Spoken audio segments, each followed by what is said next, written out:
Denver have approved a measure possession of small amounts of pot. Colorado law Motherfucker can't whoop me. illegal, but in Motherfucker Denver, can't whoop me. adults 21 and over may now possess up to an ounce of marijuana without penalty. Joining us to take up the debate is Mason Tvert, who led the legalization campaign, and Denver City Councilman Charlie Brown, who was opposed to the referendum. Gentlemen, thank you for joining us. Thank you for having me. Mr. Brown, let me start with you. Are you surprised by this outcome, and why do you think this passed? Well, I think it was a protest vote. I think we all have a little libertarian streak in us, and we're kind of somewhat anti-federal government here. I wasn't surprised, but we're still going to enforce our laws here in Denver, and that's the key issue I want to get across. Well, what does that mean? That means that we're still going to enforce, based on state law, that it's illegal to possess marijuana in the city and county of Denver. This initiative was more symbolic than anything else. So I want everybody to know, don't climb to your VW vans and bring your tied-down T-shirts, flock to Denver thinking you can have a smoke in one of our many beautiful parks. You can't do that. That's illegal, and we will continue to enforce our laws. Mr. Tvert, is that how you see what passed here? That it basically they're going to continue to enforce the state law? We disagree with that, and we expect the elected officials here in the city of Denver to represent the people that put them in office, and right now they're not doing that. And the fact is, this is something that the city can implement. It's not whether they can, it's whether they will. And this just goes to show the hypocrisy behind our laws that force adults to use a more harmful drug in alcohol rather than the much safer alternative, which is marijuana. And I think Councilman Brown's comments about people in tie-dyes and going in VW vans just goes to show how mixed up he is. I mean, 53% of the voters in Denver voted on this. This is a mainstream issue, and he's trying to marginalize it. And that's unfortunate because there are many professional, law-abiding citizens who make the rational, safer choice to use marijuana instead of alcohol.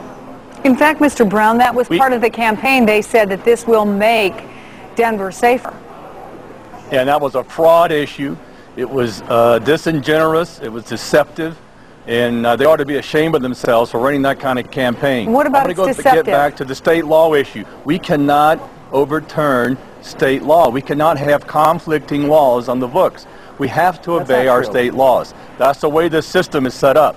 Now, what we can do is make things more restricted, as we did for our pit bull ban. We decided we wanted to do that in the city and county of Denver, and we did. That's more restrictive, but we cannot lessen laws that are written by the state and also the federal government.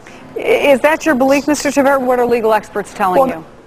Well, our attorneys' opinions have been saying that this is something the city can implement, and due to prosecutorial discretion, our prosecutors have a great deal of power, and Charlie Brown knows that, and he's being disingenuous and misleading by saying that they can't. They get to choose who and when they prosecute, and under what laws, and it is not true that state law supersedes city law. Well, as Councilman Brown pointed out, the Denver pit bull ban is a direct violation. Councilman, I waited for you to stop. The Denver pit bull ban was a direct violation of state law, and the city upheld it, and it was upheld in court. And I should also say that the state of Colorado is a medical marijuana state, and that's a direct violation of federal law. And you know, unfortunately, our laws are not as black and white as our elected officials like Councilman Brown seem to think they are, and he should know that they often do conflict, and that's what makes this country so great, that people can vote on laws regardless of what their federal government tells them at the local level regarding local issues like the law enforcement surrounding marijuana, when it is in fact less deadly and less harmful than the drug that our mayor here in Denver sells, which is alcohol. And you know, I think it's interesting that the National Beer Wholesalers Association... He is no longer selling alcohol. Councilman Brown... We have to let that be the last word. I'm sorry, but this is an interesting issue. People can find more about it online. Mason Tvert, head of the Denver legalization campaign, and Denver City Councilman Charlie Brown. Thanks to both of you for your time today. Thank you.